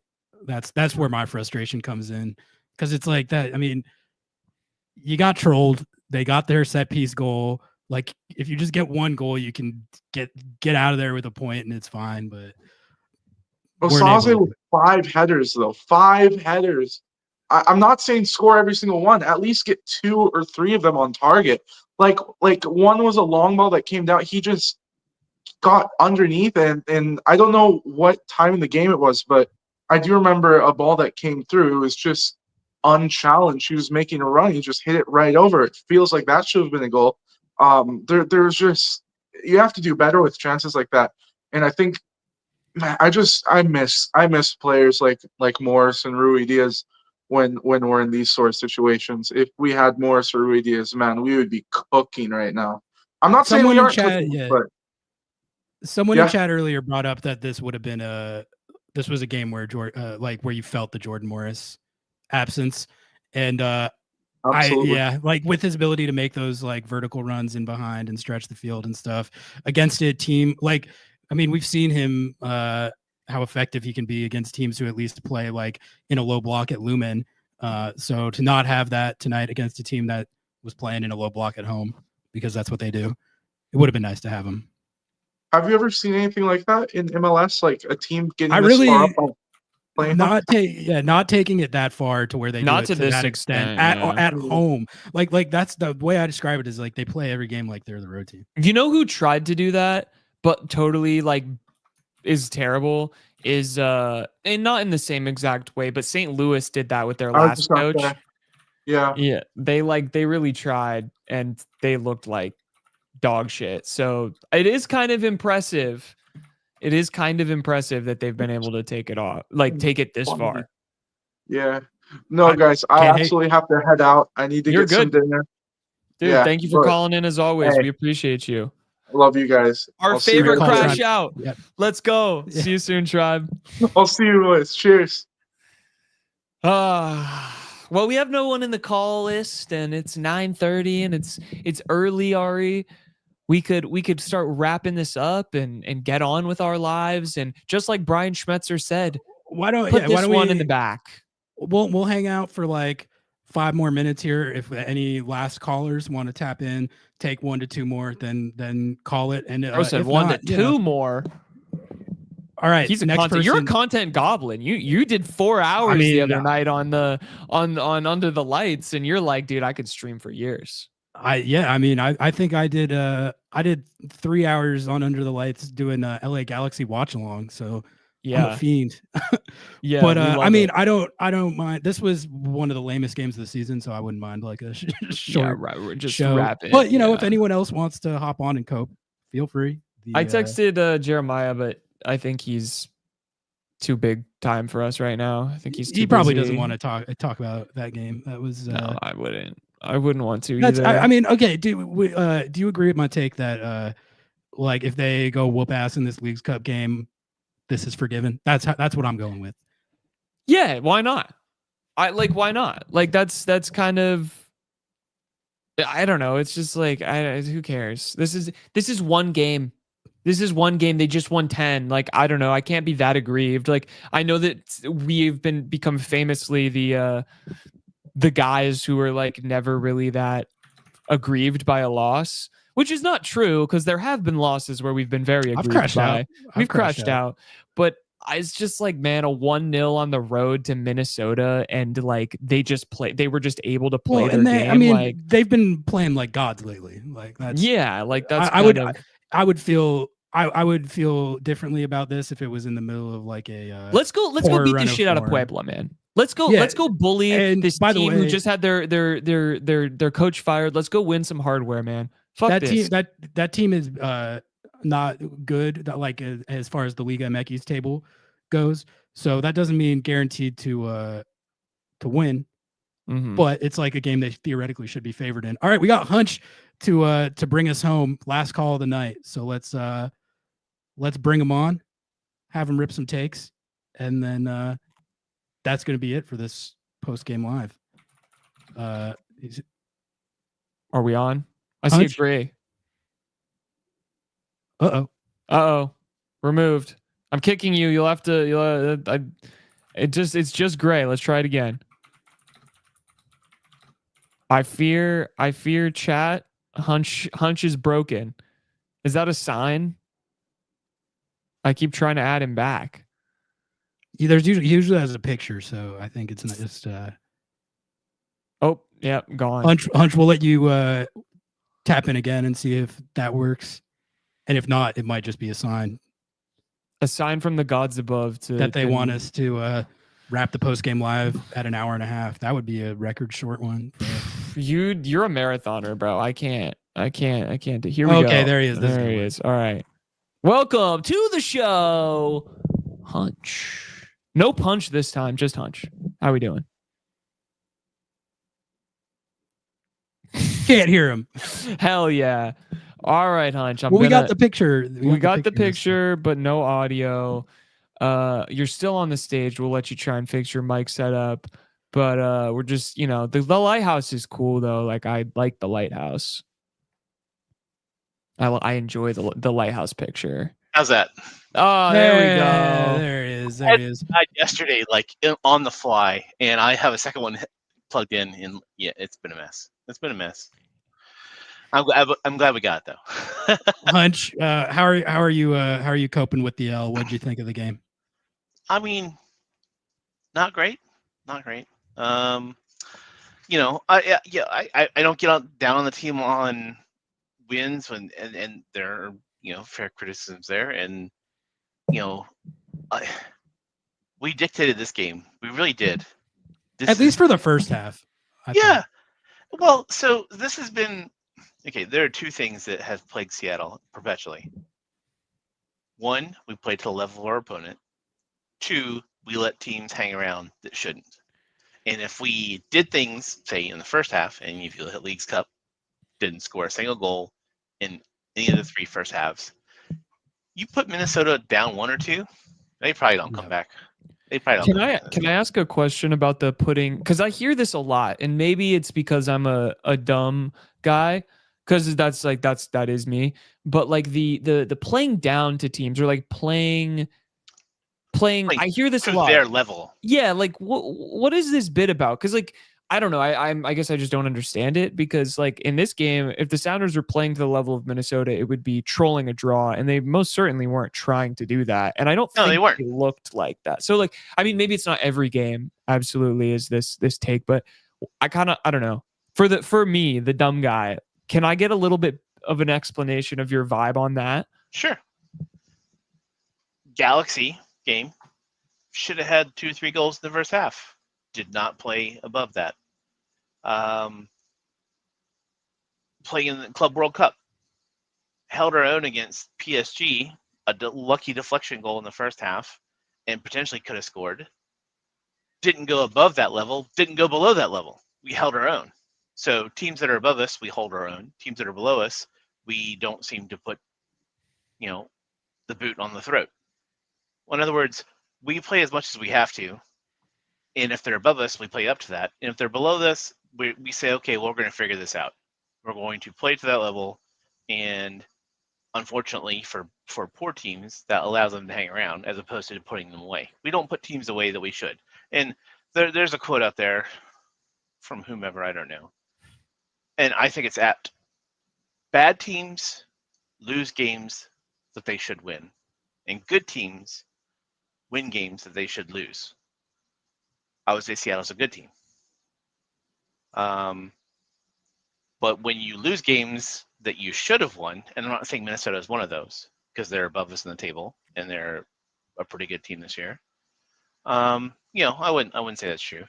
But we had all the chances we needed in order to force Minnesota into decisions based on being able to put them under pressure, based on being able to put them, behind in the first half, and we didn't take that. And if you want to argue that has to do with the roster lineup and how that was chosen after a week's rest, and if you want to call it a rest, that's up to you. They could have given them more or less of a rest, I don't know. But if you're talking playoffs, if you're talking a team above you, if you're talking 6 points, I would say this is probably one of the more meaningful games of the season. And if you really think you're prepping for Pueblo, okay, then what matters more? The Leagues Cup or home playoffs? I don't know. I know what I think. But What do you think? Home playoff. See, I don't know. I'm in Leagues Cup mode right now. Yeah, who gives a shit? What if they lose against Pueblo? Then what? How bad does this look? This bad look? Well, yeah, but you can't like base your plans on. No, that. you Like, can't. Everyone would crash out if they didn't take this game against Pueblo seriously. It's the same catch-22 that everyone does with. It's a home game. Yeah, but I'm saying it's the same catch-22 that everyone does with like Open Cup when they play the kids. They're like, I can't believe you wouldn't take Open Cup seriously. This is a disgrace to the I'm on God-given nature. I'm on that, but why don't you put out your top lineup in the first half of an Open Cup, put 4 goals on in the first half, and say, okay, this team has nothing to play for in the second half. And I say that if your factor is I want a piece of silverware and I want to get to Champions League or CONCACAF or whatever, which they can actually do if they have this path, which is statistically speaking more likely for them to win this tournament, where they only have this game, one more, and then the championship. I believe it's only like three games, right? Like their ability to potentially win a good chunk of change and get into Champions League. I'm not saying that they can't win MLS Cup, but what I'm saying is you still have multiple games that you're going to play. You're already in playoff position. You are technically already still in home field advantage area. You get to play at least one match at home. That's like, that feels like, I feel like if I was in that mindset, I would kind of look towards Leagues Cup and prioritize that. But that's me. I mean, I would love to hear your reasoning for sure. For and that. That's the perspective you can have today with where we are today. That can't be the perspective you have at the beginning of the season.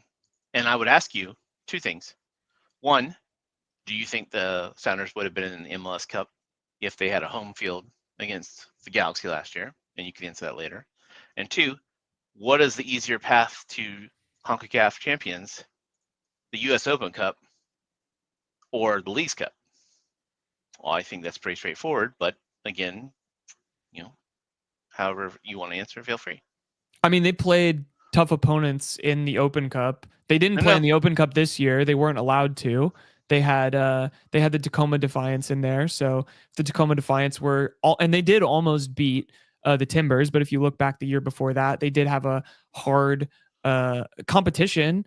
LAFC, I understand they didn't start all of their starters, but Denny Bouanga literally pissed on Starfire. And there was some terrible officiating, and that game could have gone either way. I get that. I respect that. At the beginning of the season, I don't know. I didn't have a perspective. I would have hoped that they would have won everything. I guess. Well, yeah, I don't know. Maybe is that right? I don't know if I answered your question there. I'm not asking necessarily. I'm saying if you're the coach sitting down, if you're strategizing at the beginning of the year and saying, "Listen, we've been charged with getting to the CONCACAF Champions League. What is our clear path?" And I'll go further and say, not that it's their choice. Maybe you don't play a Starfire if you really want to motivate the team and the fans from a U.S. Open Cup. But I get why they don't, because it's a business thing too. Yeah, 100%. I get it. Doesn't make it right, but I get it. Yeah, I mean, I don't know what you did. They're playing, and I think when they start the season, they're playing in CONCACAF Champions Cup, so their goal is to win that. What happens is they get absolutely boat raced by Cruz Azul, which regardless of whatever any other caller wants to say, that is an incredibly good team, and they won. They won the whole thing. You lost to the champions. Yeah. And then you pick your head up and you go, okay, it's time to focus on the league season. Then you focus on the league season, and then you're like, okay, we have Club World Cup, so you focus on Club World Cup. Well, my point all to say, like, I don't think that it makes any sense to strategically pick one trophy and then ignore the others, or look and be like, okay, this is our easiest path. I think that they're just taking what comes to them and taking what's in front of them day by day, which I think is the way that in my opinion, if I was running a team, which I'm not, nor am I qualified to do, nor do I want to, that's what I would do. So you're saying you would sacrifice a chance at the Leagues Cup final for home field advantage in the MLS Cup? No, I would go for what's in front of you right now, which is Leagues Cup.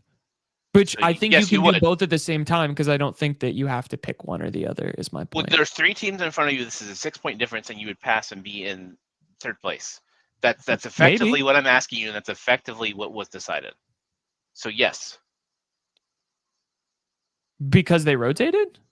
No, because this is the second time they faced Minnesota, because this match could have made 6 points difference, because they would have gone into third place and potentially been in position to move up to a home field versus rotating. Well, they're already in a home field, right? Because they're in fourth. That I couldn't. Yeah. I thought it was the first 2. I thought I was 1 and 2. No, it's top 4. It's 4. It's top 4. There's like 18 teams in the playoffs, so I don't know what you're talking about. It's a slot machine with how they change the playoffs year over year. You have to forgive me for not exactly keeping with all that. We were talking past each other. It's okay. Yeah, no, I thought it was 1-2. I thought it was 1-2. That's my fault. So with that framing, does it feel a little bit less bad? So if you're aiming for 2-3, I'm fine with that. Sick.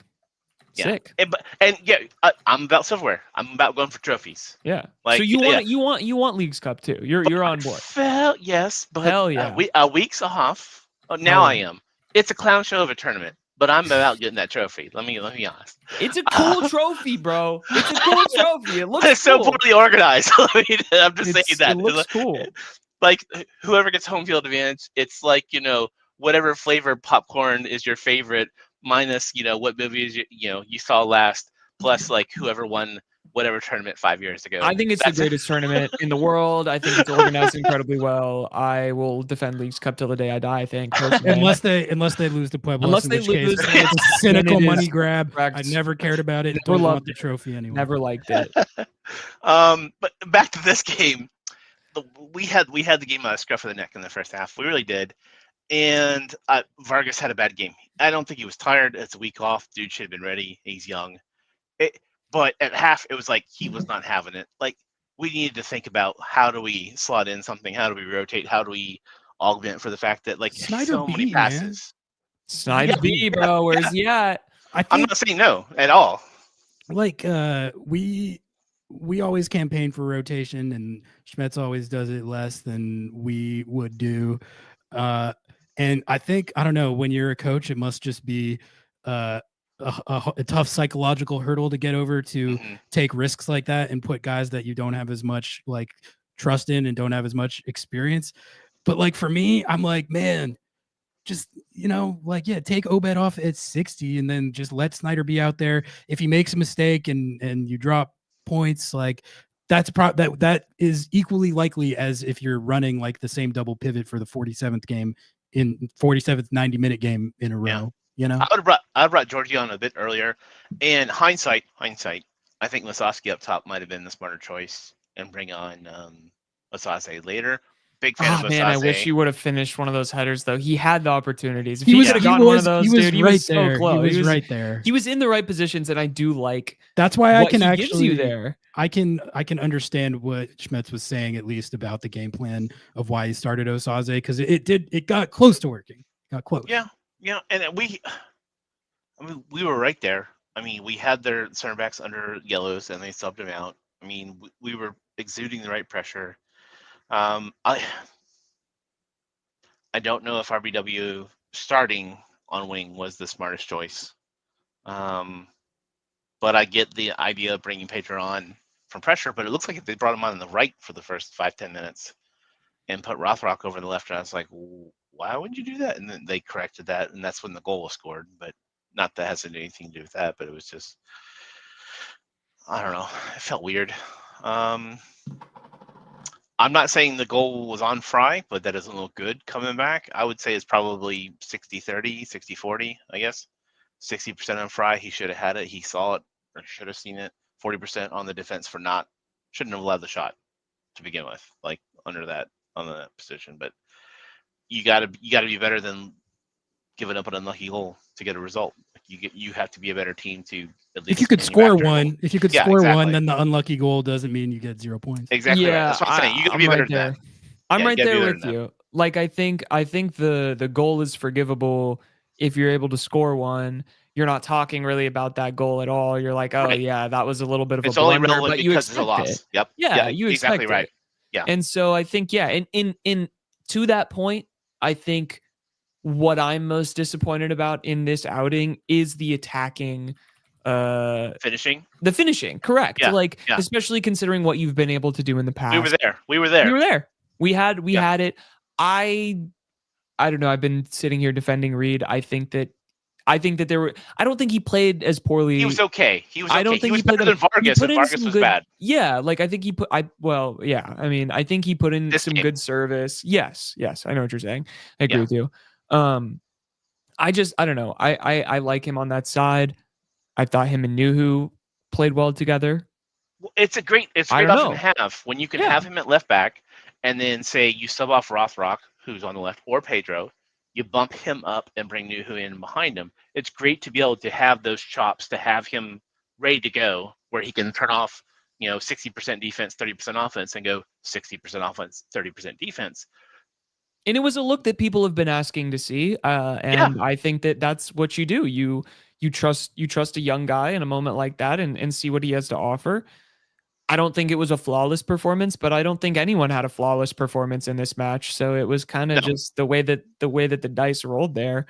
But I don't think anything was bad about the game in particular. I think Vargas had a bad day. Everybody has a bad day. Everybody does. You're allowed to have a bad day. Yeah, and Fry got caught, but that wasn't 100% or even at most 50% on him. And it's just a matter of, he's been gone for the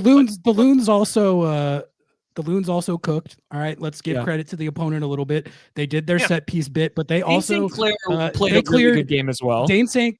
Clair made 2 really good saves at the end. Carlos Harvey Pedro was testing him. Yeah. Pedro had a good shot that Dane St. Clair saved. Yaimar, two.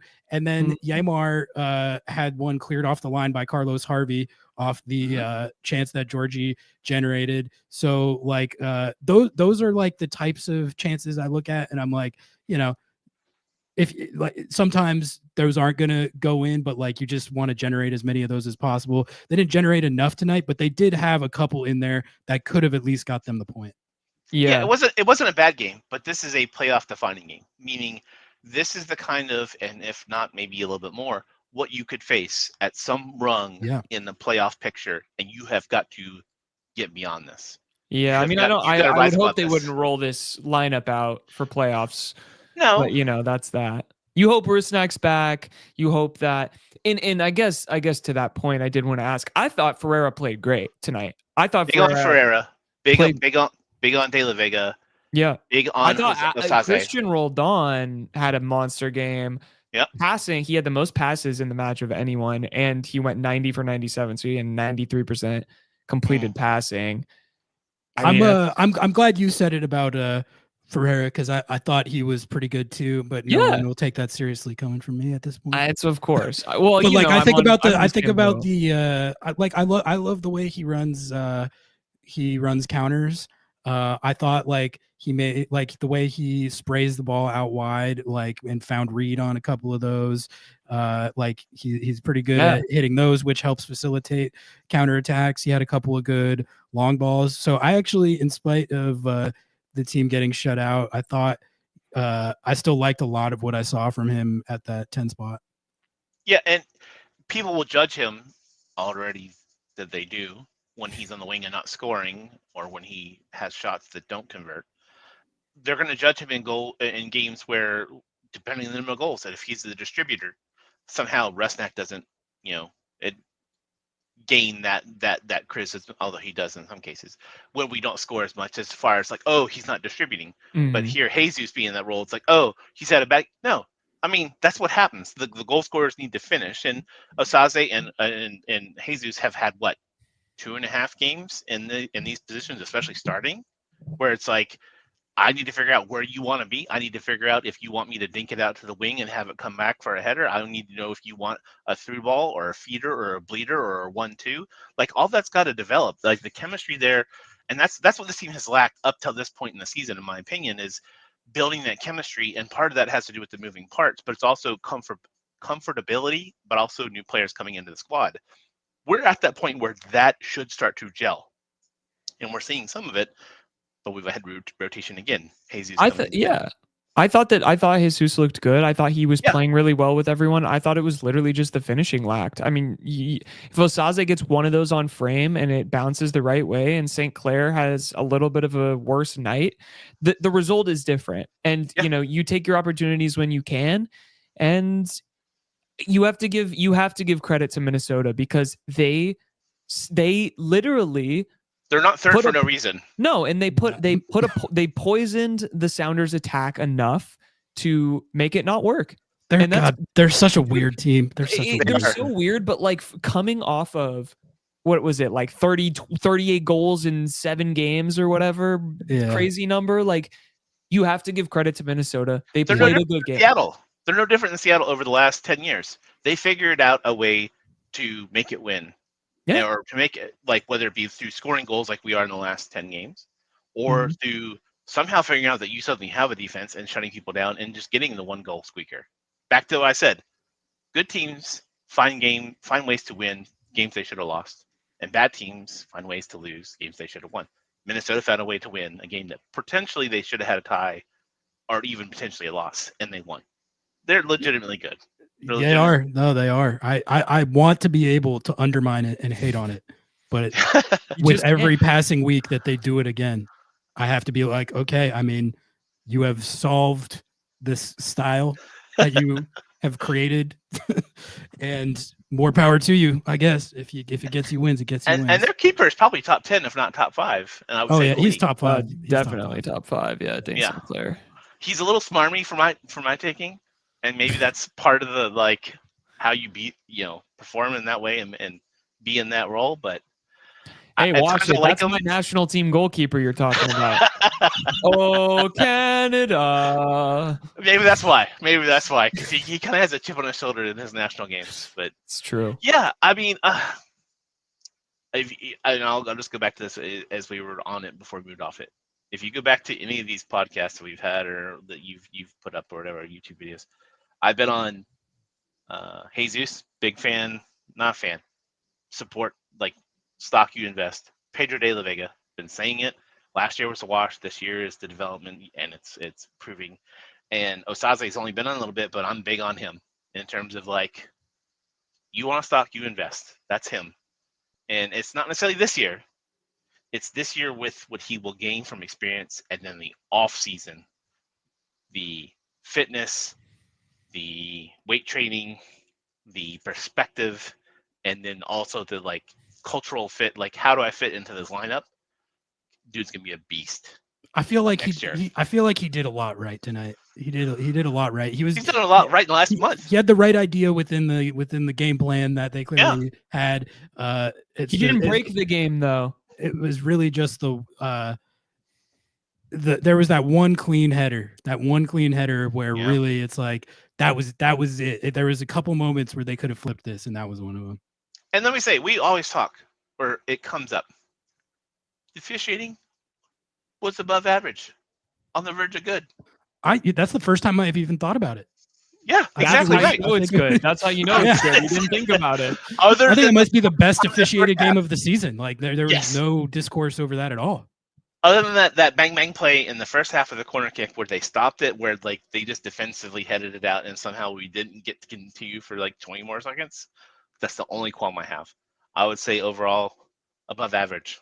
Above average. Agreed. Okay.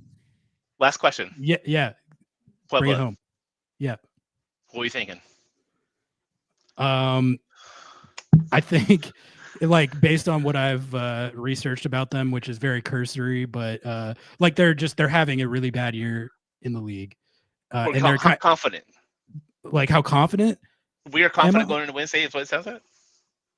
It's a game they're favored in as the home team against a struggling opponent, and any game that they're favored at home, they should win. Especially against a team that's like, this team is, they've been good in Leagues Cup, but they're not good. It's not a good team. This is like I don't know if they're worse than Cholos or Santos. They're probably around the quality of Santos. I doubt there's that much of a difference there. Like, maybe they're a little better, but I would say that's roughly the type of club we're talking about. And Jo said that only Galaxy had preference to host over us at this point. Mm-hmm. Yeah. And famously, the Galaxy are bad at soccer, so yeah, exactly. I mean, we may have the whole tournament to ourselves. Yeah, unless you listen to the commentators during the Los Angeles match that we had, where apparently they have all the momentum, and did you know they beat Tijuana and Santos? Did you know No that? way. No. I heard that several times during the last match. Joey Paints? I haven't heard that name in ages. Well, so I'm hopeful, and man, if we could host, I'll be a bigger fan of this tournament. I'll say that. Knockout round games, it's just you never know. Like, you can play well, and then if you concede a soft goal or two and you let it draw, you can lose in pens. Like, it's just anything can happen. Mm-hmm. Anything can happen. Well, thanks for having me on, guys. I appreciate it. I mean, it's a loss is never a great thing. I think we deserve to tie it. Not every show is going to be a dub show. Like, sometimes, and you're wrong. Every show could be a dub we show. We gotta take positives from the losses, and you have to be critical sometimes of the wins. It's fair. Yeah, and you have to put in your time on the L shows sometimes to make the dub shows feel as good as they do. You know, it wouldn't winning wouldn't even be fun if you never lost. That's true. That's how you appreciate the wins. Right. That's what I'm getting at. Yeah. That's exactly right. All right. I think that's a good place to call her a wrap for the night as we come up on 2 hours. We had Parker in there, but he. Thank you, Hunch. I'm gonna rip you off now. Appreciate you, boss. Pleasure as always, Hunch. Thanks for calling in. Rip you off. That was not what I meant to say. Take you off was. I'm gonna rip you off. All right, Noah, crazy. Let's call it a night right there. Good stuff. After 10 straight shows of Noels, it's kind of, I forgot what it was like to do an L show, but we don't shy away from results here at Lobbing Scorchers. We're on here no matter what happens in the game. So, and sometimes I'm not. Yeah, sometimes Noah's not, but I am. But thanks to everyone for tuning in to the L show. Hopefully we provide a platform for coping and venting. That's like what we aspire to do. It's our MO. That's our MO. Do we got to plug anything or what should we say? LobbingScorchers.com/sauce. Buy the sauce. We've been getting a lot of orders for the sauce. If you a lot like of sauce. It's good it'll sauce. make your day better when you can wake up Sunday morning after an L, make yourself a breakfast burrito, and put some Lobbing Scorchers hot sauce on there. That's the take. That's as good a plug as I could think of. Monday morning kickoff with Nico. We'll have we'll a be- new episode Wednesday. Under the lights, sub, like, rate 5 the stars. game on Wednesday. Game on Wednesday. Game on Wednesday. Post-match live on Wednesday from the stadium. Yeah, that's gonna be fun. We'll be there. All right. Thanks, everybody. We'll catch you on the Good next night. one. Peace. Bye, chat. Some people come to Lumen Field for the tactics, for the soccer, the atmosphere. And some come for Paul Rothrock's hair. Me personally, I come for both, because I have agendas to push. Live soccer isn't just better, it's way more personal. From making friends to becoming the guy in your section that's just constantly yelling about advanced statistics. Get tickets to any Sounders match by visiting LobbingScorchers.com/tickets. You support the pod, our agendas, the vibes, and the chaos.